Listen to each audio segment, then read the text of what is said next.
Gold, trusted gold buyers. మీరు తాకట్టు పెట్టిన బంగారాన్ని విడిపించి ఈ రోజు ఉన్న మార్కెట్ ధరకు కొనబడను.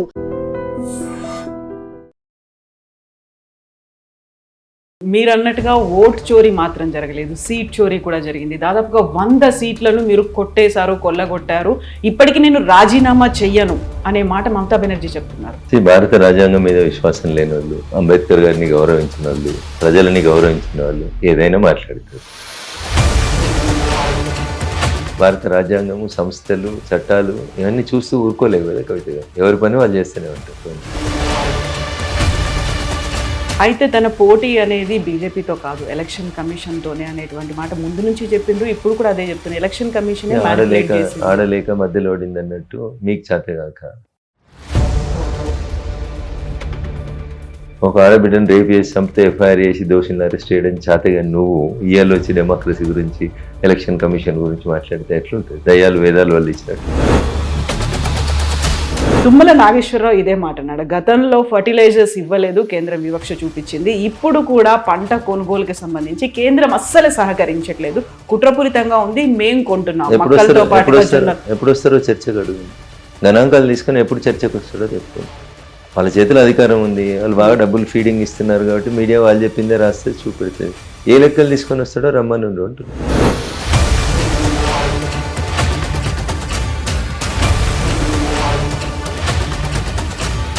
ఒకవేళ మోదీని తిడుతున్నారు, కేంద్ర ప్రభుత్వాన్ని తిడుతున్నారు అంటే అంతే వాయిస్లో బీజేపీ తరఫున వస్తోందా? ఇప్పుడు తేజస్వి సూర్య అలాంటి మాటని అక్కడ అసలు ఎలాంటి సంబంధం లేనటువంటి ఒక అంశాన్ని తీసుకొచ్చి మాట్లాడడం ఏంటి అనేది. చెప్పినట్టు నాటకం ఆడడానికి మేము లేము. ఓకేనా? ఒక ఓటు 2 రాష్ట్రాల్లోని కాకినాడలో తీర్మానం చేసింది 1998లో భారతీయ జనతా పార్టీ. ఆ రోజు మీరు ఎవరు జై తెలంగాణ అనే స్పృహ లేని వాళ్ళు మీరంతా. మీకు తెలంగాణ అంటే తెలియదు ఆ రోజు. ఈ చంద్రశేఖరరావు అన్నట్టు ఆయన వర్గంలో మంత్రి పదవి రాలేదని బయటకు వచ్చినోడు. ఓటు దాటినాక ఒకటి, ఓటు దాటి కంటే ముందు ఇంకోటి, ఏది పడితే అది మాట్లాడితే ఎట్లా కరెక్ట్ కాదు. బీజేపీ లేకుండా తెలంగాణ వచ్చిందా?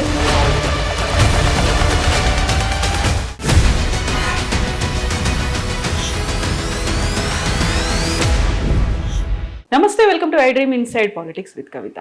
ఏళ్ల తరబడి ఒక స్ట్రాటజీతో వెస్ట్ బెంగాల్లో కమలం పార్టీ ఇప్పుడు పీఠాన్ని అధిష్ఠించబోతోంది. బట్ అదే స్ట్రాటజీ తమిళనాడులో ఎందుకు మిస్ అయిపోయింది? నెక్స్ట్ తెలంగాణ మీదే ఫోకస్ పెట్టబోతున్నాము అంటూ బీజేపీ తెలంగాణ పార్టీ అయితే అనౌన్స్ చేసింది. ఇక్కడ స్ట్రాటజీ ఎలా ఉంటుంది? మనతో పాటుగా ఉన్నారు ఎంపీ రఘునందన్ రావు గారు. హలో అండి, నమస్తే. Good morning. ఎలా ఉన్నారు మీరు?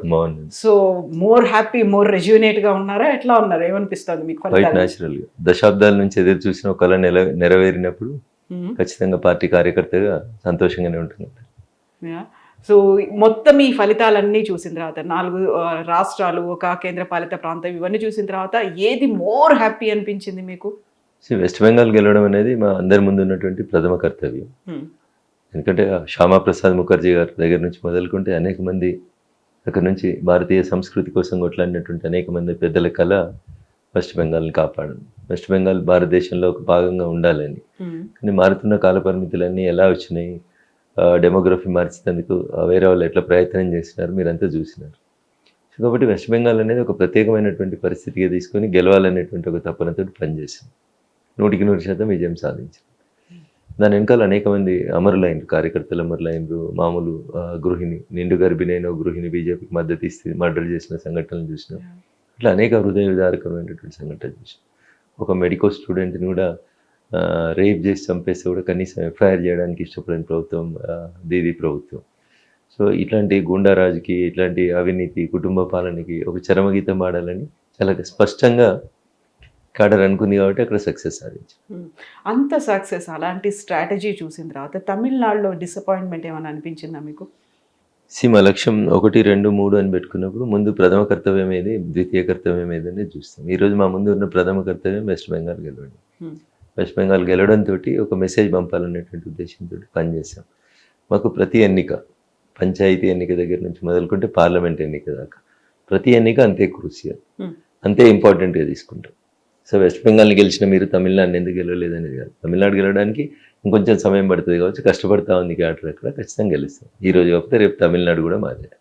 కాకపోతే గతంలో వచ్చినటువంటి అసెంబ్లీ స్థానాల కంటే కూడా ఈసారి తగ్గింది, పడిపోయాయి. అందులో ప్రధాన కారణం అన్నామలై ఒక బిగ్గెస్ట్ మిస్టేక్, ఒక బ్లండర్ అనే మాట అనలిస్టులు చెప్తున్నారు. సో మీడియా మిత్రులకి స్వతంత్రం ఉంది, ఏదైనా మాట్లాడతారు వాళ్ళు. Bharatiya Janata party is a party with difference.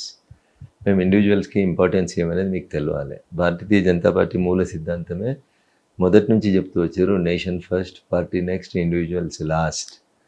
అంతేగాని దాని గురించి వ్యక్తుల పేర్లు తీసుకొని ఈయన ఉంటే గెలుస్తారు, ఆయన ఉంటే పోతారని మీకు అది అలవాటు. మీకు నచ్చితే ఆకాశానికి ఎత్తుతారు, నచ్చకపోతే ఎత్తేస్తారు. అంతకుమించి మీకేముంటుంది చెప్పండి. మీకు లోపల జరిగేటువంటి పరిస్థితులు, లోపల ఉండేటువంటి విషయాలు మీకేం తెలుస్తాయి?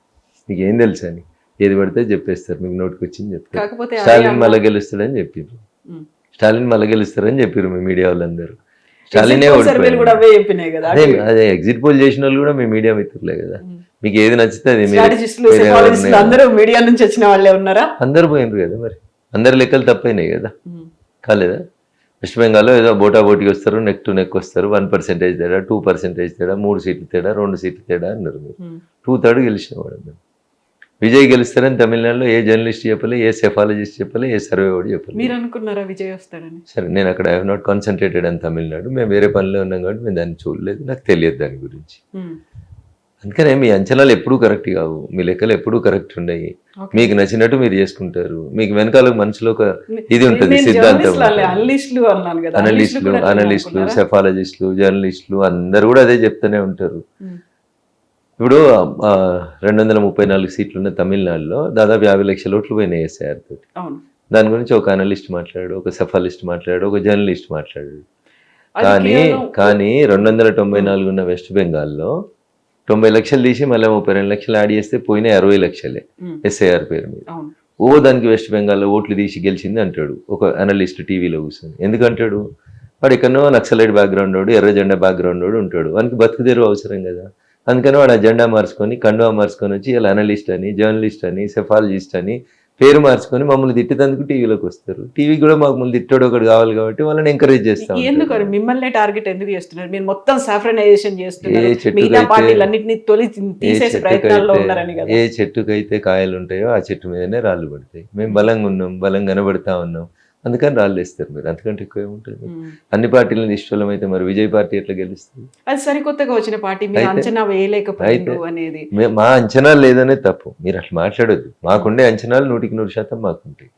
మీరు మాకు అంచనా లేదనడం మాత్రం తప్పు. సో మీరు అన్నట్టుగా ఓట్ చోరీ మాత్రం జరగలేదు, సీట్ చోరీ కూడా జరిగింది. దాదాపుగా 100 సీట్లను మీరు కొట్టేశారు, కొల్లగొట్టారు.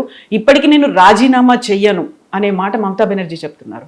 భారత రాజ్యాంగం మీద విశ్వాసం లేని వాళ్ళు, అంబేద్కర్ గారిని గౌరవించిన వాళ్ళు, ప్రజలని గౌరవించిన వాళ్ళు ఏదైనా మాట్లాడతారు.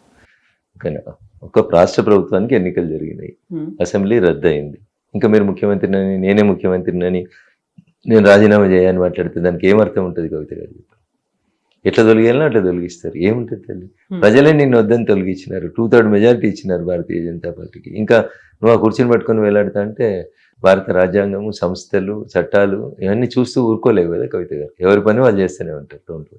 అయితే తన పోటీ అనేది బీజేపీతో కాదు, ఎలక్షన్ కమిషన్ తోనే అనేటువంటి మాట ముందు నుంచి చెప్పిండ్రు, ఇప్పుడు కూడా అదే చెప్తున్నారు. ఎలక్షన్ కమిషన్ ఆడలేక మధ్యలో ఓడింది అన్నట్టు మీకు చేతగాక.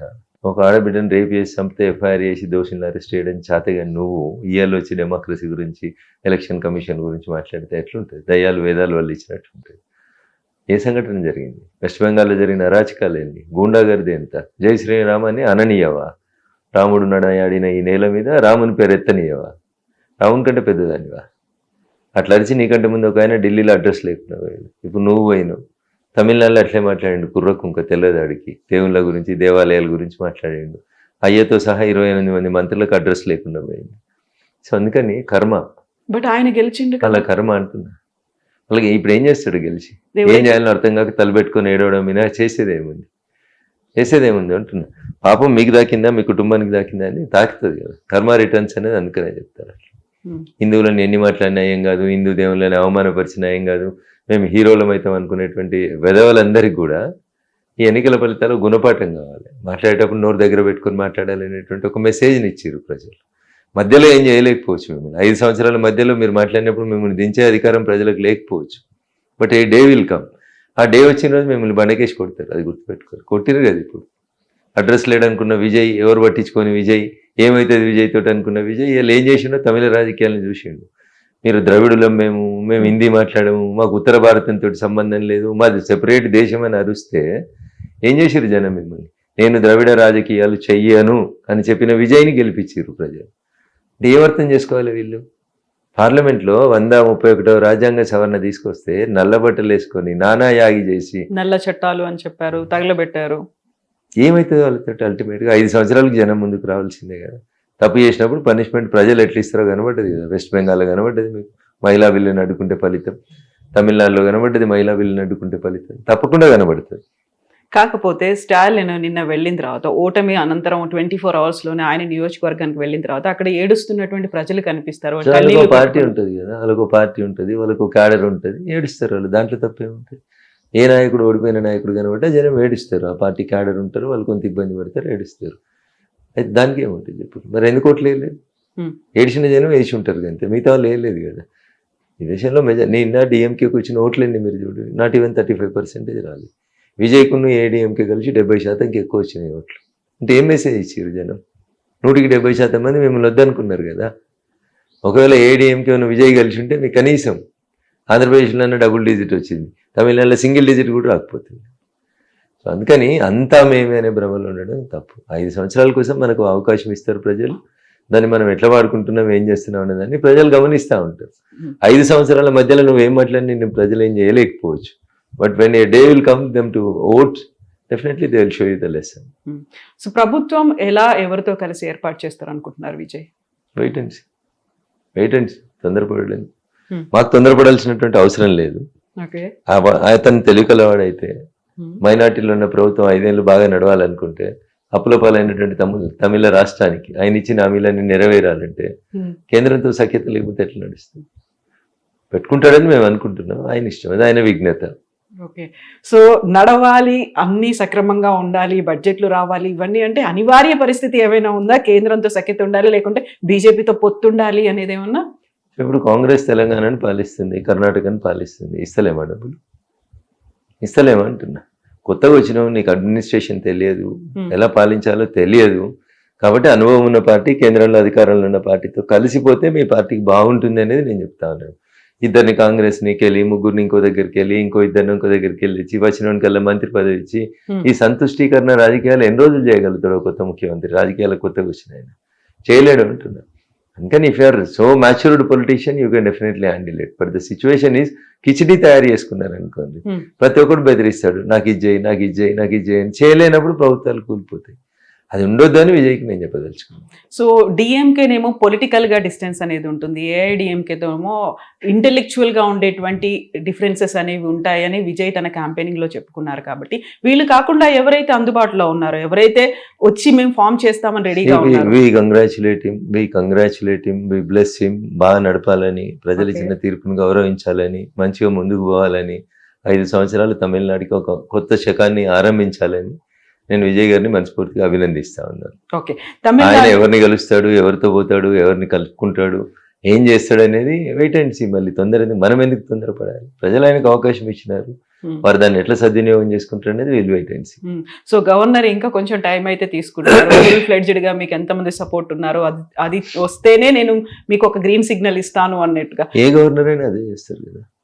ఏ గవర్నర్ అయినా నేను ముఖ్యమంత్రి ప్రమాణ స్వీకారం చేయాలనుకుంటున్నా అన్నప్పుడు, మైనార్టీలో ఉన్నప్పుడు మీ నెంబర్ ఏంది అని అడుగుతారు కదా. అదే అడిగారు గవర్నర్ గారు, రాజ్యాంగబద్ధంగానే అడిగినారు, దాంట్లో తప్పేముంటుంది. సో ఇప్పుడు తమిళనాడులోనేమో సీట్లు మీరు తగ్గించుకున్నారు, తగ్గిపోయాయి. అక్కడ కేరళ చూస్తేనేమో నెంబర్ వెరీ ఫస్ట్ టైం కనిపిస్తోంది, అక్కడ 3 ఎమ్మెల్యేలు గెలిచారు. ఏళ్ల తరబడి పోరాటం అనేది అక్కడ కూడా జరిగింది. గతంలో ఎలాగైతే వెస్ట్ బెంగాల్లో జరిగిందో అంత ఫోకస్ ఆర్ఎస్ఎస్ కూడా కేరళ మీద పెట్టింది. సో 3తో స్టార్ట్ అయింది అంటే ఎంత టైం పడుతుంది అనుకుంటున్నారు మీరు అక్కడ కూడా కాషాయ జెండా రావడానికి? 2011లో వెస్ట్ బెంగాల్లో మాకు వచ్చిన ఎమ్మెల్యే సీట్లు 3. అవును. 2016కి వచ్చేసరికి 76కి వచ్చినాం. 2026కి వచ్చేసరికి 2/3 మెజార్టీ గెలిచినాం. సో ఇంకో 15 ఏళ్ళ వెస్ట్ బెంగాల్కి ఇంత టైం పట్టింది because it is a very big state. 294 MLA సీట్లు. ఈడున్నాయి ఎన్ని కేరళలో? కాబట్టి it may take another 5 years. Congress 5 సంవత్సరాల పాలన తర్వాత కేరళలో అధికారంలోకి వచ్చేది భారతీయ జనతా పార్టీ వస్తుందని విశ్వాసం ఉంది నాకు. ఓకే, సో దానికి తగ్గట్టుగా స్ట్రాటజీలు ఇవన్నీ కూడా ఉన్నాయా? ఉన్నాయి కాబట్టి తిరువనంతపురం మున్సిపాలిటీ గెలిచినాం కదా, మేము మేయర్ గెలిచినాం కదా. అంత గొప్ప మున్సిపాలిటీ కమ్యూనిస్టుల అధికారంలో ఉన్న రోజు అక్కడ మేయర్ గెలిచినాం మేము. అబ్జల్యూట్ మెజార్టీతో మేయర్ గెలిచి వచ్చినాం. మీరు అర్థం చేసుకోండి, కేరళ ప్రజలు కూడా మార్పు కోరుకుంటున్నారు. కేరళలో ఏం జరిగింది, ఇండి కూటమిలో ఉన్న ఒక పార్టీ ఇంకో పార్టీని ఒడగొట్టుకుంది. మాకేం సంబంధం అక్కడ? మేము ఎదగడం మొదలు పెట్టినాం, తిరువనంతపురం మేయర్ అయినాం, ఇలా 3 ఎమ్మెల్యేలు అయినరు, ఒక ఎంపీ గెలిచిండ్రు, గెలిచిన ఎంపీ గారు కేంద్ర మంత్రి అయినారు. సో మేము ఇంతింత వటుడింత అన్నట్టు ఎదుగుతున్నాం. 5 సంవత్సరాల తర్వాత ఖచ్చితంగా కాంగ్రెస్ ని దించి కాంగ్రెస్ పాలనను కాదని ప్రజలు మా వైపు వస్తారనేది మాకుండే విశ్వాసం. సో ఎలక్షన్స్ ఎక్కడైతే ఉన్నాయో అక్కడ మాత్రమే బీజేపీ ఫోకస్ పెడుతోంది అనే మాట కాదంటారా? కవిత గారు, ఇప్పుడు అవసరం లేని దగ్గర ప్రయత్నం చేసి ఏముంటుంది చెప్పండి. ప్రజలు ఉన్నారు, కావాల్సిన వాళ్ళు, మన దేశం ప్రజల కోసం పార్టీ ఎప్పుడు పనిచేస్తుంది, ప్రజల కోసం పార్టీ ఎప్పుడు పనిచేస్తుంది. బట్ ఎన్నికల కోసం ప్రభుత్వం ప్రజల అవకాశం ఇచ్చిన ప్రభుత్వం పనిచేస్తుంది. 100% కేంద్రం బీజేపీ కేంద్రం తన వంతు వాటగా తను సపోర్ట్ చేస్తూనే ఉంటుంది కదా. వెస్ట్ బెంగాల్కి చేయలేదా, తెలంగాణకి చేస్తలేమా, కర్ణాటక చేస్తలేమా?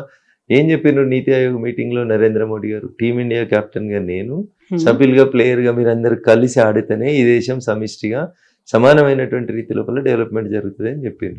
మేము దానికి కట్టుబడి ఉన్నాం. ఎదురుగున్నోళ్ళు కట్టుబడి లేకపోతే మమ్మల్ని ఏం చేయమంటారు? మీరు తెలంగాణకి చేస్తున్నామని చెప్పినప్పటికీ కూడా మోదీ ఒక కుట్రపూరితంగా వ్యవహరిస్తున్నారు. తెలంగాణ అంటే వివక్ష అనేది రైట్ ఫ్రమ్ ద బిగినింగ్. ఆయన ఇక్కడికి వచ్చినప్పుడు కూడా విభజన గురించి ఆయనే మాట్లాడారు, విషం చిమ్మారు. అదే మాట ఇప్పటికీ స్టిల్ బీజేపీ కంటిన్యూ చేస్తోంది. తేజస్వి సూర్య మాట్లాడినటువంటి మాటలు ఎవరంటున్నారు? ఇది ఇప్పుడు వినిపిస్తోంది. తెలంగాణ అంతా బీఆర్ఎస్ అదే మాట అంది, కాంగ్రెస్ అదే మాట అంటుంది, అండ్ వివక్ష చూపిస్తోంది అనేది. ఇప్పటిదాకా మోదీ రాలేదు, ఈసారి వస్తే 3rd టైం అవుతుంది, ఈ 3rd టర్మ్ లో వెరీ ఫస్ట్ టైం కూడా అవుతుంది అనేది. మీ ప్రాబ్లం. సో పిలిచింది ఎప్పుడు? రాష్ట్ర ముఖ్యమంత్రి పిలిచింది ఎప్పుడు? మేము రాంది ఎప్పుడు? ఎందుకు అట్లా మాట్లాడతారు? తుమ్మల నాగేశ్వరరావు ఇదే మాట అన్నాడు. గతంలో ఫర్టిలైజర్స్ ఇవ్వలేదు, కేంద్రం వివక్ష చూపించింది. ఇప్పుడు కూడా పంట కొనుగోలుకి సంబంధించి కేంద్రం అస్సలు సహకరించట్లేదు, కుట్రపూరితంగా ఉంది, మేం కొంటున్నాం. ఎప్పుడు వస్తారో చర్చకు అడుగుంది. గణాంకాలు తీసుకొని ఎప్పుడు చర్చకు వస్తాడో చెప్పుకోండి. వాళ్ళ చేతిలో అధికారం ఉంది, వాళ్ళు బాగా డబ్బులు ఫీడింగ్ ఇస్తున్నారు కాబట్టి మీడియా వాళ్ళు చెప్పిందే రాస్తే చూపెడుతుంది. ఏ లెక్కలు తీసుకొని వస్తాడో రమ్మని అంటున్నారు. కాంగ్రెస్ అధికారంలో ఉన్నప్పుడు కొన్న వడ్లేని, కాంగ్రెస్ అధికారంలో ఉన్నప్పుడు ఇచ్చిన యూరియా ఎంత, ఇలా మేమిస్తున్న యూరియా ఎంత, ఒకసారి నేను వస్తే లెక్కలోకి. ఏడికి వస్తారో అడుగుండ్రి. ఆయన ఏ సంవత్సరం లెక్కలు తీసుకొని వస్తారో రమ్మని ఉండ్రి. అన్ని బట్టగాల్చి మీ దేశే బట్టేబాజీ మాటలు తప్ప ఒక్కటి కూడా వాస్తవాలు లేవు. మేము కొనకపోతే వడ్లు ఎవరు కొన్నారు? మీరు కొన్నారా? ఎవరు కొంటారు? సంచి మాది, సుతిలు మాది, దబ్బనం మాది, ఐకేపీ సెంటర్లు ఇచ్చే కమిషన్ మాది. ఏమిస్తారు మీరు? ఏం కొన్నారు మీరు? 1,00,000 మెట్రిక్ టన్నుల వడ్లు కొన్నాం మేము. ఏం మాట్లాడతారు మీరు? ఇప్పుడు మక్కలు, జొన్నలు ఇవన్నీ కూడా బర్డెన్ అవుతుంది. మరి మీరెందుకు కొంటున్నారు? రాష్ట్ర ప్రభుత్వం మీకు చేత కాకపోతే చెప్పురు, మేము ఏం చేస్తలేమని. అన్ని మేమే చేస్తాం. ఇప్పుడు మార్క్ఫెడ్ మేము ఇంత సేకరిస్తాం ఒక్కొక్క రాష్ట్రం నుంచి అని చెప్పింది. మార్క్ఫెడ్ సేకరించిన తర్వాత మిగిలింది ఎవరు కొనుక్కోవాలి? మరి రాష్ట్రం ఎందుకు కొంటున్నాం? అన్ని మేము వడ్లు మొత్తం మేమే కొనుక్కోపోయినాం. మీరెందుకు? ఇంకా రేషన్ బియ్యం కూడా మేమే పంపిస్తున్నాం వాడికి. మీరు ఎందుకు కొంటున్నా? మేము ఇచ్చిన కమిషన్ వాళ్ళకి ఇయ్యరు, ఐకేపీ సెంటర్లకి. మేము ఇచ్చిన కమిషన్ రైస్ మిల్లులకి ఇయ్యరు మీరు. మేము ఇచ్చిన సూది దబ్బనం పైసలు కూడా మీరు కనీసం గ్రౌండ్కి ఇయ్యరు, మార్కెట్ కమిటీలకి ఇయ్యరు. మీరు మా గురించి ఏం మాట్లాడతారు? మీరు ఏం కొన్నారు చెప్పుండ్రి. మీరు ఎన్ని క్వింటాలు కొన్నారు, మేము ఎన్ని క్వింటాలు కొన్నాం చెప్తాం. రాండి, లెక్క తీసుకొని రండి. ఇవన్నీ కేంద్ర ప్రభుత్వానికి రాష్ట్ర ప్రభుత్వానికి మధ్యలో ఉన్నటువంటి ఆ గ్యాప్ ని పెంచే ప్రయత్నాలే జరుగుతున్నాయి. లేకపోతే ఉన్నటువంటి లెక్కల్ని ఎందుకు బయటికి రావడం? ఎవరు చేస్తారు? చెప్పమనండి వాళ్ళని. లెక్క చెప్పాల్సింది ఎవరు? ఆరోపణ చేస్తున్నారు, లెక్క చెప్పాలి. 2004లో మన్మోహన్ సింగ్ ప్రైమ్ మినిస్టర్ అయినప్పుడు యూపీఏ హయాంలో మీరు తెలంగాణ లేదా అప్పుడున్న ఆంధ్రప్రదేశ్ రాష్ట్రానికి ఇచ్చిన యూరియా ఎంత, ఇయ్యలు ఇస్తున్న యూరియా ఎంత, ఆ రోజు మీరు సబ్సిడీ ఎంత ఇచ్చారు, ఈ రోజు మేము ఎంత ఇస్తున్నాం చెప్పమన్నారు. మళ్ళీ మీరు అడుగురు ఎప్పుడన్నా? కదా అడగరు మీరు. వాళ్ళు ఏం చెప్తే కదా రాసుకోవాలి. వాళ్ళు మోడీని తిడితే మీకు ఫ్యాషన్, మోడీని తిడితే రాసుకోవడం, బీజేపీని తిడితే రాసుకోవడం. ఒకవేళ మోదీని తిడుతున్నారు, కేంద్ర ప్రభుత్వాన్ని తిడుతున్నారు అంటే అంతే వాయిస్ లో బీజేపీ తరఫున వస్తోందా? ఇప్పుడు తేజస్వి సూర్య అలాంటి మాటని అక్కడ అసలు ఎలాంటి సంబంధం లేనటువంటి ఒక అంశాన్ని తీసుకొచ్చి మాట్లాడడం ఏంటి అనేది. అప్పుడు డిఫెండ్ చేయాల్సినటువంటి ఎంపీలు అక్కడే ఉన్నారు, వాళ్ళు ఎవరు మాట్లాడలేదు. మీరు చెప్పినట్టు నాటకం ఆడడానికి మేము లేము. ఓకేనా? ఒక ఓటు 2 రాష్ట్రాల్లోని కాకినాడలో తీర్మానం చేసింది 1998లో భారతీయ జనతా పార్టీ. ఆ రోజు మీరు ఎవరు జై తెలంగాణ అనే స్పృహ లేని వాళ్ళు మీరంతా. మీకు తెలంగాణ అంటే తెలియదు ఆ రోజు. ఈ చంద్రశేఖరరావు అన్నట్టు ఆయన వర్గంలో మంత్రి పదవి రాలేదని బయటకు వచ్చినోడు. అయిపోయింది, తెలంగాణ వచ్చింది, అయిపోయింది. మేము బేషరతుగా మద్దతు ఇవ్వకపోతే పార్లమెంట్లో మీకు బిల్లు ఎక్కడిది? 2 ఎంపీలు లేని మీరు లోక్సభలో పాస్ అయినాక రాజ్యసభలో పాస్ చేయించమని ఇదే చంద్రశేఖరరావు అదే విజయశాంతి గారు వచ్చి మా ఇంట్లోనే కదా, రాజ్నాథ్ సింగ్ గారి ఇంట్లోనే కదా కూర్చొని బతిలాడుకున్నది. ఓటు దాటినాక ఒకటి, ఓటు దాటే కంటే ముందు ఇంకోటి, ఏది పడితే అది మాట్లాడితే ఎట్లా కవిత గారు? బీజేపీ లేకుండా తెలంగాణ వచ్చిందా? తెలంగాణ బిడ్డలు ఆత్మహత్య చేసుకుంటుంటే కనీసం ఉస్మానియా యూనివర్సిటీ కాడికి వచ్చే స్పృహ లేదు ఒక్క కాంగ్రెస్ వానికి, ఒక్క టీఆర్ఎస్ వానికి. సుష్మా స్వరాజ్ వచ్చి చెప్పింది ఆత్మహత్యలు చేసుకోకుండ్రి, మేము ఉంటాం, మీకు తెలంగాణ రాష్ట్రానికి సాధించి పెడతామని చెప్పింది. సాధించి పెట్టినాం కదా మేము. మా పాత్రను తక్కువ చేసే కుట్ర మీకెందుకు అంటున్నా. పాకిస్తాన్ తో పోలికని తీసుకోవడం, ప్రతిసారి తెలంగాణ విభజన అనగానే అనాల్సినటువంటి అప్పుడు ఉన్నటువంటి మీకు ఉండాల్సినటువంటి అవగాహన మీకు లేకపోతే మేమేం చేస్తాం? పార్లమెంటరీ సాంప్రదాయాల గురించి మాట్లాడుతూ కాంగ్రెస్ పార్టీ ప్రజాస్వామ్యం గురించి, పార్లమెంట్ నడిపే విధానం గురించి మాట్లాడుతున్నప్పుడు, అరే ఎదవల్లారా మీకు పార్లమెంట్ నడపడం రాదు, మీలాగా మేము తలుపులేసి తన్ని పెప్పర్ స్ప్రేలు కొట్టి సొంత పార్టీ వాళ్ళతో తన్నుకొని మేము చెయ్యం రా బాబు, ప్రొసీజర్ని ఫాలో అవుతాము, ఈ దేశ విభజన జరిగిన రోజు కూడా అట్లా జరగలేదు, మీరు అంత థర్డ్ రేట్ ఫెలోస్ మీ పద్ధతి అని చెప్పిండు. దాన్ని మీరు తీసుకొని వచ్చి పాకిస్తాన్ తోటి కూల్చిరు, ఏది పడుతుంది మీరు మాట్లాడుతుంటారు. ఆవేశంగా ఎవడో అరుస్తున్నప్పుడు వారు అన్నారు, వారు దానికి వివరణ ఇచ్చుకున్నారు, నేను ఆ ఉద్దేశం అది కాదని చెప్పారు. దానికి తెలుగు మీడియాకి, చచ్చిపోయిన టీఆర్ఎస్కి ఏదో బూస్ట్ లాగా, చచ్చిపోయింది అది ఆల్రెడీ, చచ్చిపోయిన పాముకి నువ్వు ఎన్ని పాలు పోసినా తాగదు కవిత. అది ఆ చచ్చిపోయిన టీఆర్ఎస్ లేకపోతేందుకు వాళ్ళు ఎదవలు సెంటిమెంట్ కోసం ఏడుస్తారు. అరే నీ క్యాబినెట్ లో ఎవడన్నా ఒకడు జై తెలంగాణ అన్నోడు ఉన్నాడురా? ఎప్పుడు?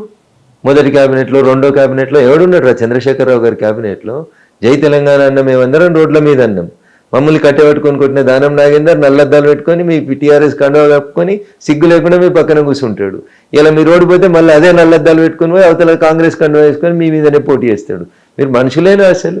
మీరు టికెట్లు ఎవరికి ఇచ్చిర్రు? మీరు మంత్రి పదవి ఎవరికి ఇచ్చిర్రు? ఎవరికి ఇచ్చిర్రు? ఎవరైనా ఒక్కడు జై తెలంగాణ అన్నోడు ఉన్నాడు ఆ క్యాబినెట్ లో? చదువు పేర్లు, చదువు అంటున్న పేర్లు అప్పుడున్న వాళ్ళందరూ అప్పుడు లేడు. ఎవరు తలసాని శ్రీనివాస్ యాదవ్, ఎవరు కడియం శ్రీహరి, ఎవరు వీళ్ళంతా? ఎవరు తాటికొండ రాజయ్య? ఎవరు? కాంగ్రెస్లోకి వెళ్ళి రిజైన్ చేసి కొద్ది రోజుల ముందు జాయిన్ అయిన ఆయన కదా. జై తెలంగాణ అన్న వాళ్ళు ఒక్కరిని తీసుకొచ్చింది చూపెట్టుర్రి, ఒక్కరికి మంత్రి పదవి ఇచ్చింది చెప్పుర్రి.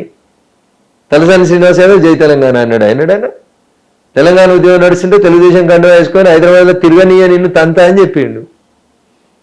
కడియం శ్రీహరి అంటాడు, వాడు నా కాలిగోటికి సరిపోడు అన్నాడు స్టేషన్ కన్పూర్కి ఉప ఎన్నిక జరుగుతుంటే. ఎర్రబెల్లి దయాకర్రావు ఏమన్నాడు చంద్రశేఖరరావుని ఉద్దేశించి? మీకు సిగ్గు లేకపోతే తెలంగాణ సమాజాన్ని తీసుకొస్తే ఎట్లా? ఎవడు మీ క్యాబినెట్లో ఒక్కడన్నా జై తెలంగాణ అన్నోడు ఉన్నాడా? అని తెలంగాణ అంటే అర్థం తెలిసినోడు ఉన్నాడా? ఎవరు? ఇంద్రకరణ్ రెడ్డి జై తెలంగాణ అన్నాడా? తుమ్మల నాగేశ్వరరావు జై తెలంగాణ అన్నాడా? కడియం శ్రీహరి జై తెలంగాణ అన్నాడా? ఎవరన్నారు? తలసాని శ్రీనివాస్ యాదవ్ జై తెలంగాణ అన్నాడా? మంత్రి మల్లారెడ్డి జై తెలంగాణ అన్నాడా? జోకర్ గాళ్ళని, బఫూన్ గాళ్ళని పైసలు తీసుకొని ఇష్టారాజ్యంగా అమ్ముకున్న వాళ్ళు మీరు తెలంగాణ గురించి మాట్లాడతారా? మీరు మీ కడుపు నొత్తే మేమందరం తెలంగాణ అనాలనా? శ్రీకాంతాచారి తల్లికి ఎమ్మెల్సీ తెలియలేను నువ్వు మాట్లాడతావా జై తెలంగాణ గురించి? నీదో పార్టీ, నీదో సిద్ధాంతం, నువ్వు ఒక లెక్క మాట్లాడతావు. ఎన్ని రాజ్యసభలు అమ్ముకున్నావు? ఎవడు? జోగినిపల్లి సంతోష్ ఎందుకు ఇస్తావు రాజ్యసభ? ఎవడు? హెట్రోడ్రగ్స్ పార్థసారథి రెడ్డి. తెలంగాణకి ఆయనకి ఏం సంబంధం? ఎవరు అంటూ నీ దొంగలంతా? ఎవరు? కేశవరావు ఎవడు? సార్లు ఎట్లా రెన్యువల్ అవుతుంది టీఆర్ఎస్? ఎవరు అంటున్నారు వీళ్ళంతా? ఎవరికి ఇచ్చిన మేయరు? ఎవరు? విజయలక్ష్మి రెడ్డి జై తెలంగాణ అని తిరిగిందా? మీరేమో ఒక్క మా ఎంపీ గారు దానికి వివరణ ఇచ్చిన తర్వాత పాకిస్తాన్ తోటి పోల్చిరు. జై తెలంగాణ అంటే తన్నినోళ్ళకి ఇచ్చిరు మంత్రి పదవులు. ఆయన మాట్లాడుతున్నప్పుడు 8 మంది బీజేపీ ఎంపీలు ఉన్నారు, 2 కేంద్ర మంత్రులు ఉన్నారు, వాళ్ళెవరూ అడ్డు చెప్పలేదు. ఓన్లీ కాంగ్రెస్కి చెందినటువంటి ఒక 2 మాత్రమే అడ్డు చెప్పారు. ఆ పని కూడా చెయ్యలేదు అనే మాట కాంగ్రెస్ అంటోంది. బీఆర్ఎస్ మా వాళ్ళు ఉంటే మేము వాయిస్ వినిపించేవాళ్ళం, మా వాళ్ళు లేని లోటు తెలిసింది ఈ రోజు అనే మాట. రఘునందన్ రావు కంటే ఎక్కువ ఎవడరా జై తెలంగాణ అన్నది? ఎన్నడూ కేటీఆర్ నువ్వు తెలంగాణకి? మేము 2001లో జలదృశ్యానికి సున్నమేసిన వాళ్ళం. మీ అయ్యే పార్టీ పెడితే అది గెలవది సావదని చెప్పి అమెరికాలో ఉద్యోగం చేసుకున్నావు నువ్వు, నీ చెల్లె. తమాషా చేస్తారు. అయ్యే వారసత్వంకి వెళ్ళొచ్చి ఇలా తమాషాలు చేసుకుంటా నాలాంటి వాళ్ళని చంపి నువ్వు మా జై తెలంగాణ అన్నోని. ఎన్నడొచ్చినావు నువ్వు తెలంగాణకి? మేము కదా జలదృశ్యానికి సున్నమేసిన వాళ్ళు 2001లో ఉన్న వాళ్ళం. ఎవరిని 2001 నుంచి ఉన్న వాళ్ళని కాపాడింది? మీ వాళ్ళు ఉంటారు. ఎవరుంటారు మీ వాళ్ళు? ఎట్లా వస్తారో చూస్తాం మేము, ఏడికి వస్తారో కూడా చూస్తాం మేము. మీ వాళ్ళు ఏంది? మీ వాళ్ళు మీరంతా పైసలు, పెట్టుబడిదారులు, వ్యాపారస్తులు. ఇంకా మీకు తెలంగాణ హక్కు, దాని గురించి తెలంగాణ మాది. ఆడబుట్టినావు నువ్వు, ఆడబెరిగినావు, ఎవరి గురించి మాట్లాడుతున్నావు? మేము కదా జై తెలంగాణ వాళ్ళం. చచ్చిపోయిన 1200 కుటుంబాలకు ఏం చేసింది నీ కుటుంబం? నీ ప్రభుత్వం ఏం చేసింది 10 ఏళ్ళల్లో? వీళ్ళంటే జై తెలంగాణ అనట. ఏం జై తెలంగాణ? అయినా వద్దన్నాడు కదా జై తెలంగాణ అనే పేరే తీసి పారేసి బీఆర్ఎస్ అనేటి దేశం అంతా తిరిగిరు కదా. నీ తలతిక మాటలు మాట్లాడి తలతిక దేశాలు వేసుకోవద్దు అట్లా. లిమిట్లో ఉంటే వాళ్ళ ఆరోగ్యానికి మంచిది. ఓకే, అడిగిన ఒక ప్రశ్నకు సమాధానం చెప్పమన్నారు. రమ్మన్నూరు ఎవడో మాట్లాడేటోడు ఏం చేసిరు వాళ్ళు తెలంగాణకి, నేను మాట్లాడతా. రమ్మన్నూరు అంటున్నా, ఒక్కరికన్నా జై తెలంగాణ అనొస్తుందా? తెలంగాణలో ఉన్న జిల్లాలేందో చెప్పొస్తుందా వాళ్ళకి? ఏం చెప్పొస్తుంది వాళ్ళకి? ఏం అవగాహన ఉంది వాళ్ళకి తెలంగాణ మీద? 100 కోట్లు ఇచ్చుకుంటే మంత్రి పదవులు కొనుక్కున్న, దొంగలకు సద్దులు కట్టి దొంగలకు రాజ్యసభలు అమ్ముకున్న టీఆర్ఎస్ పార్టీ 10 ఏళ్లలో ఒక్కరోజు తెలంగాణ కోసం పనిచేయని టీఆర్ఎస్ నాయకులు వీళ్ళు వచ్చి మాకు చెప్తారా ఈ రోజు? ఏడుంది మీ దగ్గర నీతి? ఏడుంది మీ దగ్గర సిద్ధాంతం? రండి నేను అడుగుతా, మీ ఎమ్మెల్యేలు ఎవరు? మీ ఎమ్మెల్సీలు ఎవరు? మీ రాజ్యసభ సభ్యులు ఎవరు? ఎవరికి ఎంత అమ్మీరు? ఎన్ని మీ ఆస్తులు ఎన్ని? ఇవి మాట్లాడితే కడుపు నొస్తుంది, మీకు నొస్తుంది, వాళ్ళకి నొస్తుంది. ఏం చేయమంటారు? ఇదే మాటలు కవిత కూడా ఉంటుంది. అందుకే తెలంగాణ రక్షణ సేన అనే మాట టీఆర్ఎస్ నాకే రాసి పెట్టుంది అని ఉంది. కొత్త పార్టీ, పాత పేరు. ఆమె గురించి ఎంత తక్కువ మాట్లాడుకుంటే అంత మంచిది. ఎందుకట్లా? అది వాళ్ళు చూసుకుంటారు. ఆస్తి పంపకం, అది అన్న చెల్లెళ్ళ పంపకం, రాజకీయ వారసత్వం పంపకం. అయ్యే తర్వాత నాకే ముఖ్యమంత్రి కావాలనేది చెల్లె పదవి, చెల్లె ఆశ. ఆమె చెప్తానే ఉంది, ఇవాళ కాకపోతే రేపైనా ముఖ్యమంత్రి అవుతా అని. పదవుల కోసం కొట్లాడేటోళ్ళు, తెలంగాణ కోసం కొట్లాడేటోళ్ళు కాదు. అందుకనే వాళ్ళ గురించి మనం మాట్లాడదు. నువ్వెందుకు తీసుకున్నావు ఎమ్మెల్సీ పదవి? శంకరమ్మకి ఎందుకు ఇవ్వలేదు? ఎందుకు ఇవ్వలేదు? జ్ఞానం ఏమైంది చెల్లెకి? ఎంపీ ఓడిపోగానే అర్జెంట్గా వచ్చి అడ్డదారి లోపల ఎందుకు ఎమ్మెల్సీకి వచ్చినావు? నాయన తప్పు చేస్తున్నాం, మరి మనం శంకరమ్మకి ఇవ్వాలని ఎందుకు చెప్పలే? ఇవాళ నీకు బహుజనవాదం, బీసీవాదం, మహిళావాదం ఇవన్నీ ఎందుకు ఆదుకొస్తున్నాయి చెల్లె? పాంచజన్యం ఏంటి అవన్నీ? ఎవడో రాసిస్తే మంచి కనబడుతున్నాయి కాబట్టి మాట్లాడుకుంటూ పోతుంటారు. జనం 2 సార్లు చెప్పారు బుద్ధి, అయినా మీకు బుద్ధి రాకపోతే ఎవడేం చేస్తారు? సో కొత్తగా వచ్చినటువంటి పార్టీ మీకేం పోటీ అనిపించట్లేదా? తను ఇప్పుడు కవితక్క కాదు, కవితమ్మ లాగా అమ్మ పిల్లల గురించి ఏం ఆలోచించాలో, ఏం చేయాలో అవన్నీ నేను చేస్తాను అని చెప్తోంది. 3 పూటలు బిర్యానీ తిన్నాడు వచ్చి నీకు రేపు భోజనం పెడతా అన్నట్టున్నది. నాకు ఇప్పుడు ఆకలి అవుతుందిరా అంటే రేపు భోజనం పెడతా అని చెప్తున్నారు వీళ్ళంతా. ఇయ్యాలటి భోజనం గురించి మాట్లాడుండ్రి. 10 ఏళ్ళు పూల విగ్రహం పెట్టకపోతే నువ్వు ఏం చేసినావు? మీ నాయనతో ఎన్నిసార్లు కొట్లాడినావు చెప్పు? అసెంబ్లీలో పూల విగ్రహం పెట్టాలని ఇయ్యాల తిరుగుతుంది ఈమె. 10 ఏళ్ళు అధికారంలో ఉన్నప్పుడు ఏం చేసినావు? పూల విగ్రహం పెట్టాలనే ఆలోచన మీ నాయనకు నీకు ఎందుకు రాలేదు? ఇయ్యలేం సామాజిక తెలంగాణ, ఇయ్యలేం బహుజన తెలంగాణ, నీ కొలువుతే సామాజిక తెలంగాణ. ఎందుకు శంకరమ్మకి ఎందుకు వెళ్ళి ఎమ్మెల్సీ? ఎవరు? సురేష్ రెడ్డి ఎవరు?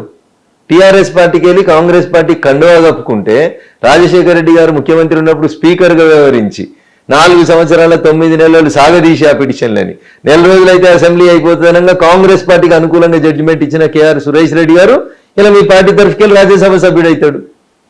అవునా?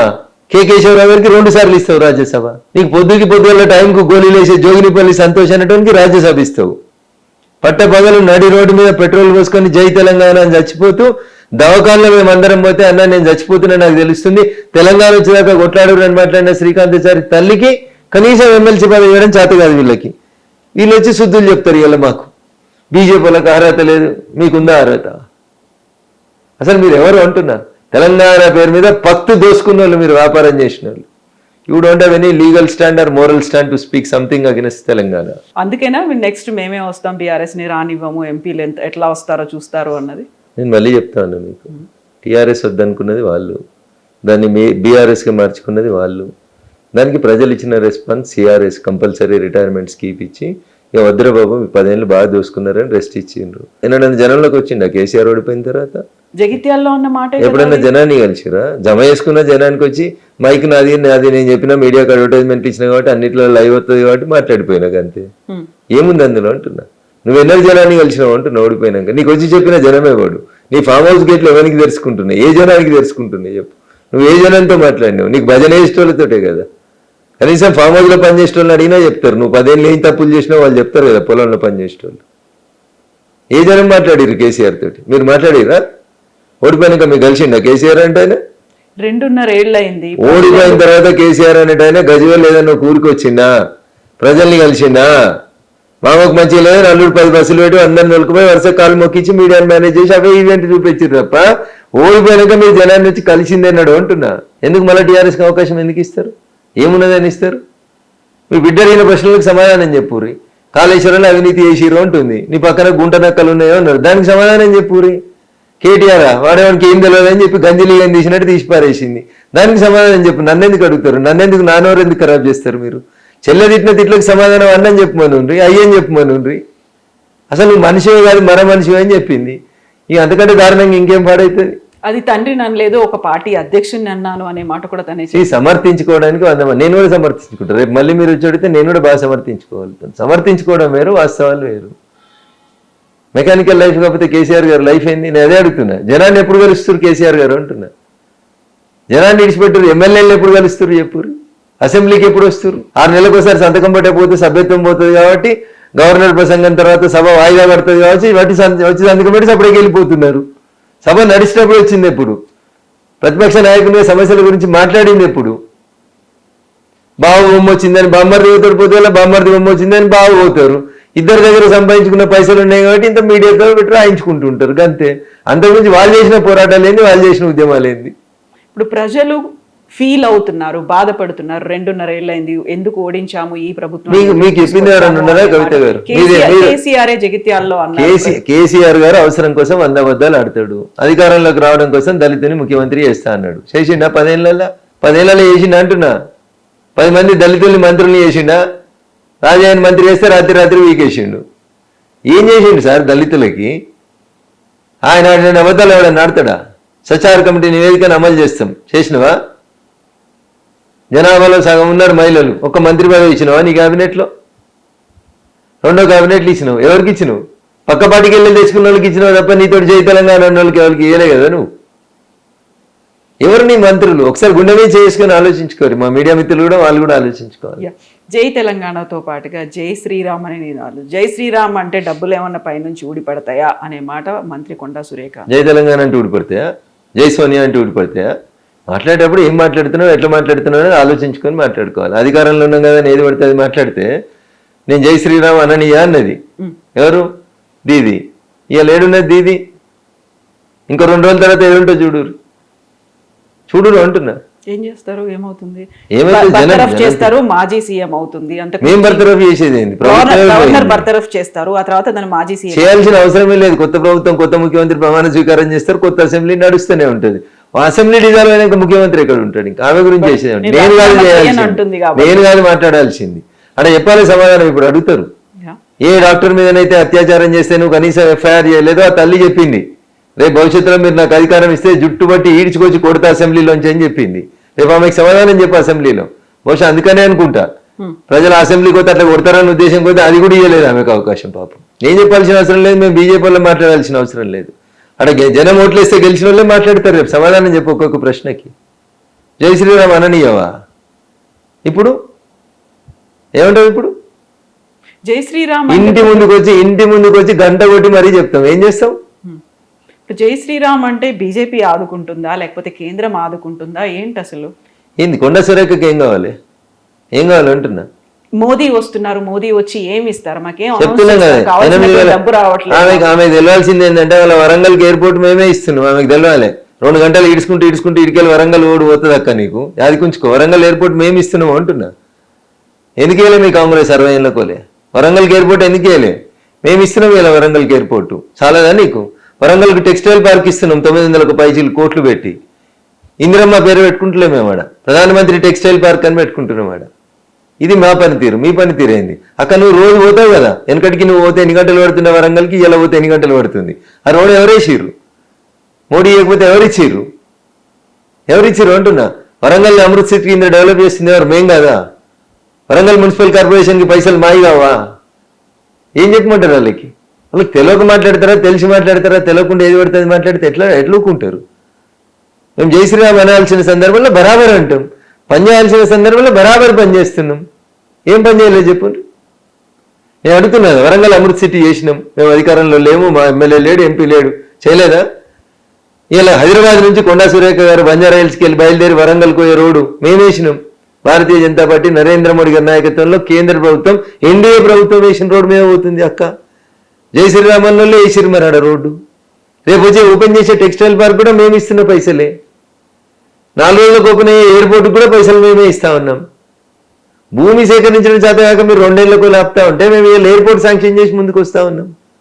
ఇక అక్క కనబడకపోతే నేనేం చేస్తా? సో ఇప్పుడు మోదీ వచ్చిన తర్వాత ఓన్లీ కేవలం ఆ శంకుస్థాపనలు లేకుంటే ఓపెనింగ్స్ ఇవి మాత్రమే ఉంటాయా? కావాల్సినటువంటి నిధులు, వివక్ష, ఇప్పటిదాకా కొనుగోళ్లకు సంబంధించి, పంటకు సంబంధించి వీటన్నిటి కూడా ఉన్నటువంటివి అనౌన్స్మెంట్స్ ఏమైనా ఉంటాయా? నేను అదే చెప్తా ఉన్నా, ఆలోచన లేకుండా అర్థరహితంగా ఏది పడితే అది మాట్లాడిన వాళ్ళకి సమాధానం చెప్పాల్సిన అవసరం మాకు లేదు. ఏనుగు పోతుంటే కుక్కలు చాలా మరుగుతాయి, ప్రతి కుక్కకు సమాధానం చెప్పాల్సిన అవసరం లేదు. ఎవరన్నా స్పెసిఫిక్ ఒక పిన్ పాయింటెడ్గా తెలంగాణ రాష్ట్రానికి ఇక్కడ అన్యాయం జరిగింది అంటే yes definitely we are ready to answer, ఖచ్చితంగా ఆన్సర్ చెప్తుంది. నెక్స్ట్ టార్గెట్ తెలంగాణ అనే అటు టార్గెట్లు గిర్గెట్లు పెద్ద పెద్ద పదాలు మీడియా ఎందుకు వాడుతుందో నాకు తెలియదు. ఇదే మాట బీజేపీ పేపర్లో రాసుకుంటారు మీరు. తెలంగాణ ట్విట్టర్ లో కూడా అరే మీరు అట్లా మాట్లాడొద్దు అట్లా కవిత గారు. పంచాయతీ ఎన్నిక దగ్గర నుంచి మొదలుకుంటే పార్లమెంట్ దాకా ప్రతి ఎన్నికలో మేము అంతే గొప్ప కొట్లాడాలని చూస్తాము. తప్పేముంది అందులో? మీరు పోటీ చేస్తారు అనుకోరు, ఎంపీటీసీకో సర్పంచ్కో కౌన్సిలర్కో, ఓడిపోవాలని పోటీ చేస్తారా కవిత గారు? గెలవాలని పోటీ చేస్తారా, ఓడిపోవాలని పోటీ చేస్తారా? ఏదో టార్గెట్ పెట్టిరు. ఇదే మాట తెలంగాణ బీజేపీ ట్విట్టర్ లో ట్వీట్ చేసి నేను మళ్ళీ చెప్తా ఉన్నా, నేను మీకు మళ్ళీ చెప్తా ఉన్నా, టార్గెట్ ప్రతి ఎన్నికలలో పోటీ చేసే వాళ్ళు గెలవాలని పోటీ చేస్తారు, దాన్ని టార్గెట్ ఏంది? ఓడిపోవాలని పోటీ చేస్తారా మీరు? సో ఇప్పుడు వరాలు అనేవి ఎక్కువ ఉంటాయి అనే మాట టార్గెట్ ఎలక్షన్లు ఉన్నాయా? రాబోతున్నాయి. హాఫ్ ఆఫ్ ద టెన్యూర్ కూడా కంప్లీట్ కాలేదు కదా, మీరు ఇట్లా ఎందుకు మాట్లాడతారు అంటున్నారు. మహిళా బిల్లు తీసుకొస్తే ఎన్నికలు ఉన్నాయి కాబట్టి తెచ్చిరు అంటారు. ఈ సంవత్సరం తెస్తే తమిళనాడు, వెస్ట్ బెంగాల్లో ఎన్నికలు ఉన్నాయి అంటారు. నెక్స్ట్ ఇయర్ తెచ్చినాం అనుకోరు, ఉత్తరప్రదేశ్ లో ఎన్నికలు ఉన్నాయి కాబట్టి తెచ్చినామని చెప్తారు. ఒక మాట అడిగితే మా జర్నలిస్ట్ మిత్రులకు అవగాహన పరీక్ష కోసం 2004 నుంచి 14 దాకా లేదా 2014 నుంచి 24 దాకా ఏ సంవత్సరం ఉన్నా ఒక్క సంవత్సరం ఈ దేశంలో ఎన్నికలు జరగలే పలానా రాష్ట్రానికని ఒక్క సంవత్సరం చెప్పుంది. అలా ఎప్పుడు ఉండదు కదా. మరి ఉండనప్పుడు ప్రతి సంవత్సరం బిల్లు పెట్టినప్పుడు అలా ఎన్నికల కోసం పెట్టామని ఎట్లా మాట్లాడతారు?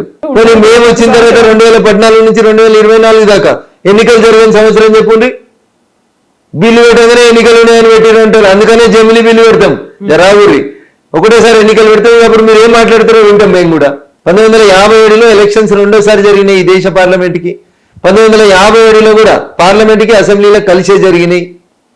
మూడోసారి ఈ దేశానికి సార్వత్రిక ఎన్నికలు 1962లో జరిగినాయి, అప్పుడు కూడా పార్లమెంట్ కి అసెంబ్లీలో కలిసే జరిగినాయి. 1967 నాలుగోసారి కూడా ఎన్నికలు పార్లమెంట్ కి అసెంబ్లీలో కలిసే జరిగినాయి. ఇదేదో మోడీ గారు కొత్తగా తెచ్చినట్టు దీనికి జమిలీ అని పేరు పెట్టి జమిలీ పెట్టి మొత్తం అన్ని పార్టీలు చంపేస్తారు, ఒక్క బీజేపీ ఉండాలనుకుంటుంది. మరి ఒక్క నిమిషం ఆగాలి. 1952లో అన్ని పార్టీలు చంపేందుకు ఒకటేసారి ఎలక్షన్లు పెట్టిరా? 57లో అన్ని పార్టీలు చంపేందుకు పెడతారా? కవిత గారు ఇలా దేశంలో లిటరసీ 80% వచ్చింది. ఎమ్మెల్యేకి ఎవరు కోటేయాలి, సర్పంచ్కి ఎవరు కోటేయాలి, ఎంపీటీసీకి ఎవరు కోటేయాలో ప్రజలకు తెలియదు అనుకుంటురా? మీకు తెలియకపోవచ్చు జర్నలిస్ట్ మిత్రులకు ఏసీలలో ఉంటే. ఊర్లలో ఉండే జనం 90 ఏళ్ళ ముసలేమ మంచం పట్టుకొని ఎత్తుకొస్తే 4 ఎత్తుకొస్తే వచ్చి ఎవరు కోటేయాలో ఓటేసిపోతుంది తప్పు లేకుండా. ఇది ప్రజలకున్న అవగాహన.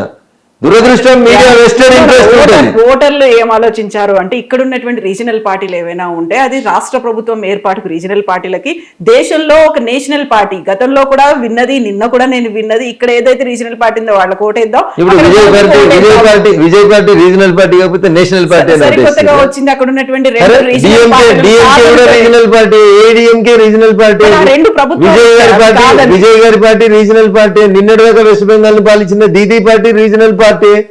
మీరు గట్లెట్లా మాట్లాడతారు? ఇక దేశంలో మొత్తం రీజనల్ పార్టీలు అయిపోయినాయా? మేము అధికారంలోకి వచ్చి 12 ఏళ్ళు అయింది. ఈ 12 ఏళ్లలో టీఆర్ఎస్ కూడా పాలించింది తెలంగాణని. టీఆర్ఎస్ రీజనల్ పార్టీ కాదా? ఆ పక్కన మొన్నటిదాకా ఒడిశా లోపల ఒక ప్రాంతీయ పార్టీ పాలించింది కదా. నిన్నటిదాకా బీహార్ లో నితీష్ కుమార్ గారే పాలించింది కదా. ఈ ప్రాంతీయ పార్టీలు కాదా? 5 ఏళ్ల క్రితం దాకా ఢిల్లీని ఆమ్ ఆద్మీ పార్టీ పాలించింది, ప్రాంతీయ పార్టీ కాదా? ఎగ్జాక్ట్లీ అవన్నీ ఇప్పుడు లేవు కదా. ప్రజలు ఓట్లేస్తే ఉంటారు. కవిత గారు మీరు అధికారంలోకి రాగానే ఒక ఆయన లిక్కర్ దందా చేసి, ఒక ఆయన భూముల దందా చేసి, ఇంకొక ఆయన అవినీతి పాలన చేసి, కుటుంబం కోసం దోసుకొని, ఒక ఆయన ప్రాజెక్టుల పేరిట దోసుకున్నప్పుడు ప్రజలు వద్దనుకుంటే మీరు ఓడిపోతారు కదా. దానికి మమ్మల్ని ఎందుకు బయనం చేస్తారు? దానికి సాఫ్రనైజ్ అయింది, ప్రజలు ఓట్లేస్తారు, ఆ గుర్తు సాఫ్రనైజ్ చేస్తాం, తప్పేముంది? ఈ మధ్యన వినిపిస్తోంది ఇంకొకటి, నెక్స్ట్ మోదీ ఇక్కడికి వచ్చిన తర్వాత కేబినెట్ పునర్వ్యవస్థీకరణ జరుగుతుంది, అందులో తెలంగాణకి ఊహాగానాల మీద చర్చించడానికి నేను సిద్ధంగా లేను కవిత గారు. కేబినెట్ పెంచాలా, కేబినెట్ తగ్గించాలా, కేబినెట్ ని రీషెఫిల్ చేయాలా, కేబినెట్ ని రీషెఫిల్ చేయాలా, ఇదంతా ప్రధానమంత్రి గారి ప్రిరాగేటివ్. మనకి ఎప్పుడు ఎలా అనిపిస్తే దేశంలో పార్టీ నడపడానికి, దేశంలో ప్రభుత్వాన్ని నడపడానికి ఎట్లాంటి వ్యవస్థల్ని ఎప్పుడు క్రోడీకరించుకోవాలనుకుంటే అప్పుడు వారు సమీక్ష చేసుకుంటారు, చేస్తారు. దానికి తెలంగాణకు ప్రాధాన్యం ఉంటుందా, తెలంగాణకి వెళ్ళి ఉంటాయా పోతాయా, ఇవన్నీ ఇప్పుడు ఎందుకు తల్లి? ఇచ్చేటప్పుడు ఇస్తారు మోడీ గారు, చేసేటప్పుడు చేస్తారు, దాని గురించి ఎందుకు టెన్షన్? ఎలాగో మోదీ వస్తున్నారు కాబట్టి ఫస్ట్ ఏం అనౌన్స్మెంట్ చేస్తారో చెప్పినాం తెలంగాణ కదా. వస్తాయి అనే కిషన్ రెడ్డి గారు దాంతో గౌరవ కేంద్ర మంత్రి ఫర్ మైన్స్ క్లియర్ గా మీటింగ్ పెట్టి వీటిని మా పూర్వ మెదక్ జిల్లాలో జైరాబాద్ లో నీమ్స్ ని ఓపెన్ చేస్తున్నారు, వరంగల్ జిల్లాలో టెక్స్టైల్ పార్క్ చేస్తున్నారు, పాలమూరు జిల్లాకి రైల్వే స్టేషన్ చేస్తున్నారు. ఇట్లా అన్ని జిల్లాలని సమిష్టిగా చూసుకుంటూ అన్ని చోట్ల మేము డెవలప్మెంట్ యాక్టివిటీస్ చేసుకుంటూ వస్తున్నాం. ఆ యాక్టివిటీస్ ఏంది, వాటి కాస్ట్ ఏంది అనేది కిషన్ రెడ్డి గారు క్రిస్టల్ క్లియర్ గా మీడియా ముందు చెప్పిండ్రు. సో ఇక్కడ 2.5 ఏళ్ళలో కాంగ్రెస్ పాలనతో పాటుగా అసలు దేశవ్యాప్తంగా ప్రతిపక్షాన్నే లేకుండా చేసేటువంటి ఒక ప్రయత్నం బీజేపీ చేస్తుంది. సో ప్రతిపక్షం అనేది లేకపోతే మీ పాలనలో లేకుంటే మిమ్మల్ని ప్రశ్నించడానికో ప్రజల తరఫున పోరాడడానికో ఎవరుంటారు అనేది. ఇప్పుడు ప్రతిపక్షం లేకపోతే మొన్న 131 రాజ్యాంగ సవరణ బిల్లు ఎట్లా ఓడిపోయింది కవిత గారు? ప్రతిపక్షం లేకుండా మేము చేసినాం అనుకోరు, బిల్ పాస్ అవుతుండే కదా. అందుకని కవిత గారు ఎందుకు అట్లా అంటారు? Leader of opposition Rahul Gandhi గారు ఉన్నారు కదా, ప్రతిపక్షం కాదా వారు? తృణమూల్ కాంగ్రెస్ ఎంపీలు వ్యతిరేకించలేదా పార్లమెంట్ లో?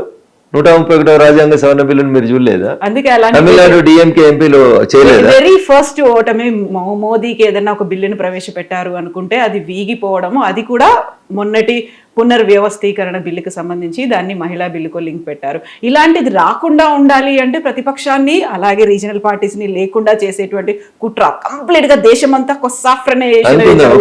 ఒక నిమిషం కవిత గారు చెప్పింది కరెక్ట్ అనుకోండి. ఇప్పుడు పార్లమెంట్ లో ఈ 230 మంది ఎంపీలు తీసేయచ్చా మేము? మెల్లిమెల్లిగా తగ్గుతారు కదా, అంతా మీరే మెల్లమెల్లిగా తగ్గుతారు. ప్రజల చేత ఎన్నుకున్న వాళ్ళు 5 ఏళ్ళు ఎంపీ ఉంటారు కదా, 5 ఏళ్ల తర్వాత కదా మళ్ళీ 5 ఏళ్ల తర్వాత. అదే అంటున్నాను, మెల్లిమెల్లిగా ఒక్కొక్క స్టేట్ మీ చేతుల్లోకి వచ్చేసిన తర్వాత దానికి ప్రజలు ఓట్లు వేస్తే మీకున్న కడుపు నొప్పి ఏంది? జనం కదా ఓటేసింది, మీకేంది ప్రాబ్లం? సో అలాంటి స్ట్రాటజీతో మీరు వెళ్తున్నారు, ఒక రకంగా కుట్రపూరితంగా మీరు వ్యవహరిస్తున్నారు అని. ఆడలేక మధ్యలో ఎందుకు కవిత గారు పంచాయతీ? మీకు గెలవడం చేత మీరు మా మీద ఏడిస్తే ఎట్లా? మీ పాలన నచ్చలేదు ప్రజలకి, మీకు ఓటే లేదు ప్రజలు, దానికి ఎవరేం చేస్తారు చెప్పండి? ఎవరేం చేస్తారు? మేమేం బలవంతంగా ఉంచుకుంటలేం కదా. కాంగ్రెస్ పార్టీ లెక్క 100 సార్లు రాష్ట్రపతి పాలన పెట్టి ప్రభుత్వాన్ని కూలగొడతలేం కదా. ప్రజల చేత ఎన్నుకున్న ప్రభుత్వాన్ని మేము ఎక్కడ కూలగొట్టలేదు కదా. కాకపోతే మహారాష్ట్రలో ఒక ఏక్నాథ్ షిండే, ఎక్కడ ఏ రాష్ట్రంలో ఎన్నికలు జరిగినా సరికొత్తగా ఏక్నాథ్ షిండేని అక్కడ ఉన్నటువంటి ఒక లీడర్ ని అభివర్ణిస్తుంటారు. అక్కడ ఆ రాష్ట్రంలో పుట్టుకొచ్చారు ఏక్నాథ్ షిండే అనేది. మీడియాకి ఒక మసాలా వార్తలు కావాలి, అది కనిపించింది కదా మీడియాకి ఒక మసాలా వార్త కావాలి. మీరు మసాలా వార్తల కోసం వెతుకుతుంటారు, భూతద్దాలు పెట్టి చూస్తా ఉంటారు. కాకపోయినా ఎగ్జాంపుల్ అయితే ఉంది. ఏమన్నారు ఏక్నాథ్ షిండే గారు? ఏమన్నారు కదా, అక్కడ విడదీశారు అక్కడ ఉన్నటువంటి రీజనల్ పార్టీలను మీరు విడదీశారు. మీకు అనుకూలంగా ఉన్న వాళ్ళకే ఎందుకు విడదీసిందని చెప్పండి. మీ పార్టీ మీద మీకు విశ్వాసం లేదు, మీ నాయకత్వం మీద మీకు విశ్వాసం లేదు, మీ పార్టీ ఇచ్చిన బీఫామ్ మీద మీకు విశ్వాసం లేదు, వాళ్ళ వారిసు వాళ్ళు పక్కకి వెళ్ళిపోతే దానికి నన్ను దోషినట్లే చేస్తారు. మీరు కోర్టుకు పోయినారు, సుప్రీంకోర్టు చెప్పింది, ఏం చెప్పిందో మీరు చూసిరు, మేము చూసినాం. ఇంకా మళ్ళీ మమ్మల్ని ఎందుకు రన్ చేస్తారు? గుర్తు ఇవన్నీ కూడా ఇచ్చింది, మమ్మల్ని ఎందుకు ఇచ్చేస్తారు?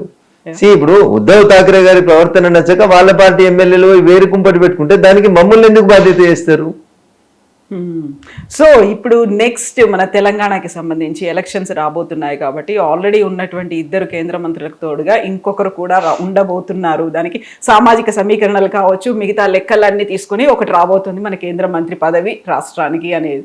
అదృష్టం, తెలంగాణ ప్రజల అదృష్టం. ఇంకొక అదృష్టవంతులు అది మోడీ గారి చేతిలో ఉంటుంది, మోడీ గారి నిర్ణయం మేరకు. దాని మీద ఊహాగానాలు జ్యోతిష్కాలు చెప్పుకుంటూ కూర్చోవడం అనేది time waste, energy waste. But according to you, me analysis ఎవరు ఉంటారని? ఆ రేసులో ఎవరన్నా ముందున్నారా? అట్లాంటిది ఏమన్నా ఉందా? ముందు వెనక ఏముంటుంది చెప్పు? పరుగు పందెం పెట్టి ఎవరు ముందుగా వస్తే వాళ్ళకి ఇస్తామని చెప్తారు. ఉండదు కదా, కాకుండా కొన్ని లెక్కలు ఉంటాయి. ఏ లెక్కలు ఉంటాయి? రఘునందన్ రావు గారు, మోడీ గారి ఆలోచనలు ఎట్లుంటాయంటే ఇంకా మెరుగైనటువంటి పాలన అందించేందుకు మనం ఏం చేయొచ్చు అనేది వారు ఆలోచిస్తారు. మరి ఆలోచనకి అక్కడ ఉన్నటువంటి సామాజిక సమీకరణాలు ఇతర అంశాలు ఏమైనా దృష్టిలో ఉంటే వాటి సామాజిక సమీకరణాలు ఇవన్నీ చూసిన తర్వాత రఘునందన్ రావు గారు ఏమైనా ఉన్నారా అందులో? మోడీ గారిని అడిగాల్సిన ప్రశ్న నన్ను అడిగితే నేనేం చెప్తాను చెప్పారు? మోడీ గారి మధ్యలో ఏముందో నాకెట్లా తెలుస్తుంది చెప్పండి? వారు పార్టీకి అనుకూలంగా, ప్రజలకు అనుకూలంగా మరింత గొప్పగా పరిపాలన అందించడానికి ఏది అవసరం ఉంటే ఆ నిర్ణయం వారు తీసుకుంటారు. భారత రాజ్యాంగం ప్రధానమంత్రులకి, ముఖ్యమంత్రులకి ఆ ఫ్రీడమ్ని, ఆ స్వేచ్ఛని ఇచ్చింది. సో నరేంద్ర మోడీ గారు ప్రపంచం ఇచ్చిన నాయకుడు. వారి ఆలోచన కంటే భిన్నంగా మనం ఏం ఆలోచించగలుగుతాం? వారు చెప్పింది వినడం కాకుండా మీ సొంత నిర్ణయాలు ఏముంటాయి చెప్పండి? ఏముండేవి పార్టీలో? వారి నిర్ణయమే తుది నిర్ణయం. అందరూ దాన్ని శిరసా వహిస్తారు, మా పార్టీ నాయకులు కార్యకర్తలు అందరూ. దాంట్లో ఇది కావాలి అది కావాలి ఆప్షన్స్ అంటూ ఏముండవు. నెక్స్ట్ మున్సిపల్ ఎన్నికలు, ఆ తర్వాత అసెంబ్లీయా లేకుంటే జమిలీ అవుతుందా అనుకున్నప్పుడు ఒక స్ట్రాటజీ, ఒక నేను టార్గెట్ అంటే మీకు మళ్ళీ కోపం వస్తుంది కానీ ఒక వ్యూహంతో ముందుకు వెళ్తుంటారు కదా. సో ఆల్రెడీ అది స్టార్ట్ అయిపోయిందా? ప్రతి పొలిటికల్ పార్టీ ఎన్నికల కోసం పనిచేసుకుంటూనే పోతుంది కవిత గారు, ఎప్పుడు రెస్ట్ తీసుకోరు. ప్రతి రాజకీయ పార్టీ 24/7 రాజకీయమే చేస్తుంటది. చేయకపోతే ఎలిమినేట్ అయిపోతాం సమాజంలో నుంచి. సో అది ఖచ్చితంగా మేము 24 ఓడిపోయినప్పుడు 29 గెలవడం కోసం పనిచేయాల్సిందే. ఒకటే రోజున ఎన్నికలు మారాయి, ప్రజలు మారారు, ప్రజల ఆలోచన విధానం మారదు. సో కంటిన్యూస్ గా పని చేసుకుంటూ పోతూనే ఉండాలి, ఆ పని చేస్తూనే ఉన్నాం. ఖచ్చితంగా చేస్తాం. వచ్చే సంవత్సరం ఎన్నికలు వచ్చే పంజాబ్ ఉంది, ఉత్తరప్రదేశ్ ఉంది, గోవా ఉన్నట్టుంది, అట్లా ఒక 4-5 రాష్ట్రాలు ఉన్నట్టున్నాయి. ఆ రాష్ట్రాల ఎన్నికలకి మొదటి ప్రాధాన్యత ఉంటుంది, ఎందుకంటే నెక్స్ట్ ఇయర్ 27లోనే ఉన్నాయి కాబట్టి. ఆ తర్వాత తెలంగాణ వస్తుందా, జమిలీకి వస్తుందా, ఎట్లా వస్తుంది, డీలిమిటేషన్ ఏమవుతుంది, చాలా ఇష్యూస్ తో ముడిపడినటువంటి అంశం కదా కవిత గారు.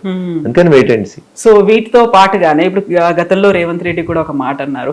సో కేసీఆర్ 9.5 ఏళ్లే ఉన్నారు, ఒకవేళ జమిలీ ఉందనుకోండి ఇది కాస్త ఎక్స్టెన్షన్ ఉంటుంది కాబట్టి నేనే ఆ రికార్డ్ ని క్రియేట్ చేయబోతున్నాను, 10 ఏళ్లు దాటేటువంటి పాలన నాదే ఉంటుంది, మొట్టమొదటి సీఎం నేనే అవుతాను అలా అన్నమాట. సో జమిలీ ఎన్నికలు వస్తాయా, మహిళా రిజర్వేషన్ వస్తుందా, డీలిమిటేషన్ వస్తుందా, ఎన్నికలు ఎప్పుడు జరుగుతాయనే అంశాల గురించి క్లారిటీ రాకుండా తొందరపడి ఒక కోయిల ముందే కూస్తే దానికి ఎవరేం చేయలేరు. కాంగ్రెస్ లో ఎప్పుడెవరు ముఖ్యమంత్రి పదవి ఉంటుంది, ఎప్పుడెవరు వీకేస్తారో నాకంటే ఎక్కువ మీకే తెలుసు, రేవంత్ రెడ్డి గారు కూడా తెలుసు. కాబట్టి నేనేం మాట్లాడదలుచుకోలేదు, జస్ట్ వెయిట్ అండ్ సీ అని చెప్తాను. But all the appreciations to CM Revanth Reddy for winning on Kerala అనేది ఒకటి వస్తుంది కదా. మరి తమిళనాడు ఏమైంది? తమిళనాడులో తను తీసుకోలేదు, కేరళకే వెళ్ళారు, క్యాంపెయిన్ చేశారు, నీకు టైం అయిపోయింది నువ్వు వెళ్ళిపో అనేటువంటి మాట డైరెక్ట్ చెప్పారు. రేవంత్ రెడ్డి పోకున్నా, కవిత గారు కాలు పెట్టుకున్నా కేరళ లోపల ప్రతి 5 సంవత్సరాలకు ఒకసారి పార్టీని మారుస్తారు, గవర్నెన్స్ ని మారుస్తారు. ఆడికి పోయాడు మీరు అంతా మీరే చేసినట్టు మీరు మాట్లాడుకుంటే దానికి ప్రజలు నవ్వుతారు తప్ప ఇంకొకటి ఏం లేదు అక్కడ. కేరళ every 5 years గవర్నమెంట్ మారుతుంది. పోయినసారి మార్చుకోలేదు, ఈసారి మార్చుకోరు 10 years తర్వాత. దానికి నేనే మార్చిన, నా వల్లనే మార్పు జరిగిందని ఎవరైనా క్లెయిమ్ చేసుకుంటే అది ఆయన మాత్రం రాహుల్ గాంధీకి, సోనియా గాంధీకి కూడా క్రెడిట్ ఉంది, వాళ్ళ వల్లే ఇక్కడ కేరళ గెలుచుకున్నామనే మాట అయితే చెప్పారు ఆయన. అయితే వాళ్ళ పార్టీ అంతర్గత వారికి ఏం అవసరాలు ఉన్నాయో వాళ్ళ పార్టీ హైకమాండ్ తోటి వారు అట్లా మాట్లాడకపోతే ఎట్లా మాట్లాడతారు. So next target Telangana, maybe not now, ఒక 1 year తర్వాత అయినా. ఎప్పుడు ఎన్నికలు వచ్చినా ప్రతి బూత్ గెలవాలని కొట్లాడతాం. తెలంగాణ గెలవాలని కోరుకుంటారు కార్యకర్తలు అందరూ కూడా, మనస్ఫూర్తి కోరుకుంటున్నారు. 1980లో ఈ దేశంలో భారతీయ జనతా పార్టీ ఆవిర్భావం తర్వాత జరిగిన మొదటి ఎన్నికలలో గుజరాత్ లో ఒక ఎంపీ గెలిచినాం, తెలంగాణలో ఒక ఎంపీ గెలిచినాం, హన్మకొండలో జంగారెడ్డి గారు కీర్తిశేషులు. మరి ఇప్పుడు అట్లాంటప్పుడు గుజరాత్ లో ఇలా 7వసారి బీజేపీ ముఖ్యమంత్రి కంటిన్యూస్ గా వచ్చినాడు. రేపు వచ్చే సంవత్సరం ఎన్నికలు జరిగితే 8వసారి కూడా బీజేపీ ముఖ్యమంత్రి ఉంటాడు. తెలంగాణలో ఎందుకు వస్తలేమనే ఆత్మ పరిశీలన మా కార్యకర్తలలో మొదలైంది, నాయకులలో మొదలైంది. దాన్ని సవరించుకునే ప్రయత్నం చేస్తా ఉన్నాం. కాబట్టి తెలంగాణలో రావాలని కోరుకుంటున్నాం, వస్తుందనే ఆ విశ్వాసం కూడా మాకు. సో సవరించుకొని ఆ పాత్ మీదకి వచ్చేసిండ్రా, అంత మెయిన్ స్ట్రీమ్ దాని మీద కనిపిస్తున్నారా అందరూ? 100% అందరూ ఒకటే ట్రాక్ మీద కనబడుతున్నారు. నిలబడ్డారా? 100%. ఓకే, కార్యకర్తలు అన్నారు. దెన్ వాట్ అబౌట్ ప్రజలు, వాళ్ళు ఏం కోరుకుంటున్నారు? ప్రజలు కూడా బీజేపీ రావాలి అధికారంలోకి అని కోరుకుంటారు. 10 సంవత్సరాలు కేసీఆర్ని చూసినాం, 45 ఏళ్ళు కాంగ్రెస్ ని చూసినాం. ఈ రాష్ట్రాన్ని పాలించిన పార్టీ బీజేపీ పార్టీ. ఒక్కసారి కేంద్రంలో అధికారంలో ఉన్నప్పుడు బీజేపీకి అధికారం ఇస్తే డబుల్ ఇంజిన్ సర్కార్ ఎట్లా పనిచేస్తుందో చూద్దామని అనుకుంటున్నారు. హైదరాబాద్ కూడా ఇటాచీలు రావాల్సిన అవసరం ఉందని ప్రజలైతే కోరుకుంటున్నారు. అట్లా అయితే ట్రిపుల్ ఇంజిన్ సర్కార్ కూడా అవుతుంది కదా, కావాలనే కోరుకుంటున్నారు. Thank you so much, best wishes to you అండి. Thank you.